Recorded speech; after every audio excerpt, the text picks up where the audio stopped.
What's up, guys? It's your boy Mushy Moo, aka Mua Millie, aka Mua Quadrilli. I've been reading your comments on my main channel. A lot of people want to know what I'm investing in. Am I still in crypto, buying Solana, Bitcoin, whatever?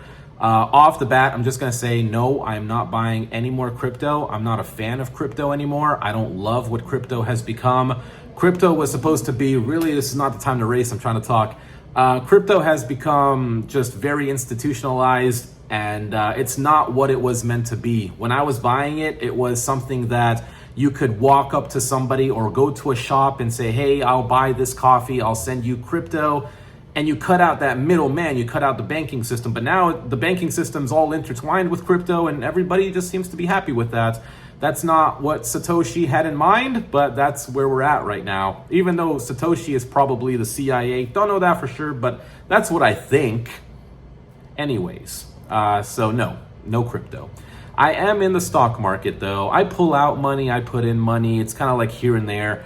I leave my money in Robinhood because I do earn interest on that. I think it's like 3.75% right now. I'm a Robinhood Gold member. But my only position right now is, well, actually what I do is I just kind of buy shares, wait till it goes up, and then I sell it. I don't really mess with options too much anymore. Futures, I just don't have the time for that anymore, especially if I take like a big loss. The amount of effort it takes to make up the loss and then continue on, when I'm trying to take care of a family is a little bit, it's a little bit draining. But right now I am actually in a position, cash secured put, which is a form of options, but it's different. So I have an NBIS $98 put and I sold it, which means that if NBIS, and I don't know this for sure, but the break-even price is $96.65. So I'm assuming if it falls under that break-even price, I would be called to buy NBIS for $98 a share. Now it could be if it goes to 97.50 or 97 flat, I would have to buy it as well. Not too sure about that, but selling options is probably one of the best things that you can do, but it's one thing that you need a lot of money. So for me to sell this $98 put, I needed to put up a collateral of $9,800. And what I profit at the end of the day, or at least at the end of Friday, because this position expires on January 16th. So what I receive, no issues, 100%, I would receive $125, I think, right? Somewhere around there. Yeah, because I'm up $9, it's $126. So at the end of Friday, no matter what happens to NBIS, I receive $125 on my $9,800 collateral investment.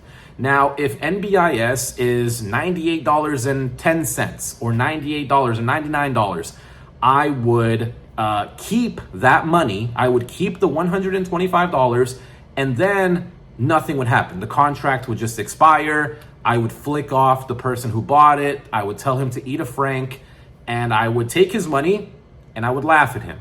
Now, on the flip side, let's say NBIS goes to $97 or $95 or whatever, right? Under the break-even price. I would be forced to buy somebody else's shares and I would buy 100 shares of NBIS. But I would always still receive the $125. So I would buy all of his shares, but I would also receive $125 at the end of Friday if this contract gets called. So what happens if you get called? And I'm trying to explain this very simply and easily. If you need to, go back in the video and listen to it again. But what happens, say, if NBIS does go down to $96? Well, I would be called on it. I would be forced to buy 100 shares of NBIS for $9,800. I would receive the $125, and then I would have the shares. What I would do is I would turn around and sell covered calls. And what that means is it's basically the exact same thing, but you just need the price to go up, but not too far up, if you know what I'm saying. Like if I sold another $98 call, right, instead of a put, if it's at 99, I lose the shares, but again, I gain the money from selling the contract, whatever the price that I sold it at. So it is a bit confusing. If you guys want a more in-depth guide, I guess I could do that. It would probably take a week or something to put that together, to put it up nicely. Actually, I'd probably pay somebody to do the animations and everything so you guys can understand. But that's what I've been doing, right? I just pretty much been buying shares, wait till it goes up. I'm not very confident in the market, so I haven't really been waiting that long. Most of the positions I'm buying is VTI, SPY.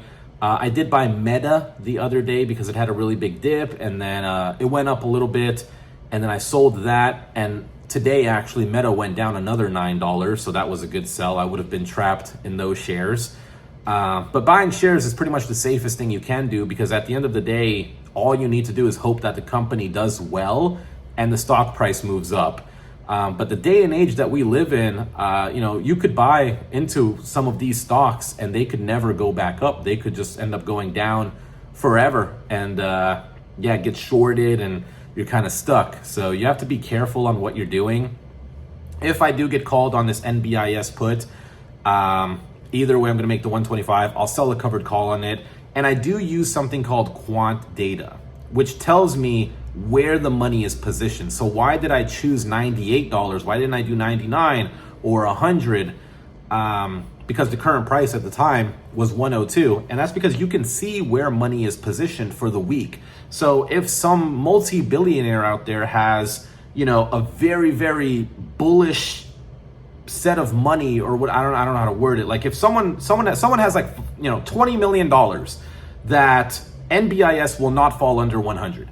You would be like, oh, okay, well, I mean, if this guy believes it's not going to fall under 100, then it should be okay, which is also why I chose 98. I could have went lower, kind of just buffering the protection, but $125 in 2 days, it's not too bad. The $9,800 collateral, of course, is not great, but this is what very wealthy, rich people do. They will sit here and they will sell you, pretty much retail, they will sell you options, you will buy it, and then because they are so rich, they can pin a stock wherever and say, all right, I sold this position, I can't let it fall to the air, I can't let it go below that. What I'm gonna do is I'm gonna buy the shares, I'm going to prop up the market or this stock and not let it fall to there. So that is how you win in the market, is selling positions or just buying shares.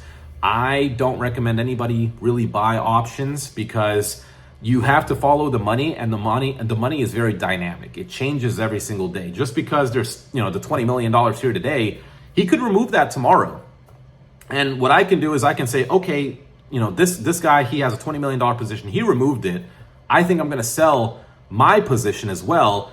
I'm going to take back my $9,800, and I might have to sell it for a loss depending on the price. But that's how it works. That's basically the gist of it. Sorry, it's a little confusing, but it has to be confusing because it's not meant for you to do it. It's not meant for you to get rich. It's meant for the people who are, what is this? Your NBIS has, okay, there we go. Yeah. So it's just giving me an update on my NBIS. But yeah, it's not meant for you to really do it. It's just meant for rich people to do it so that they can get richer while the poor get poorer. So yeah, if you want a more detailed explanation into it, just let me know. And yeah, thanks for watching.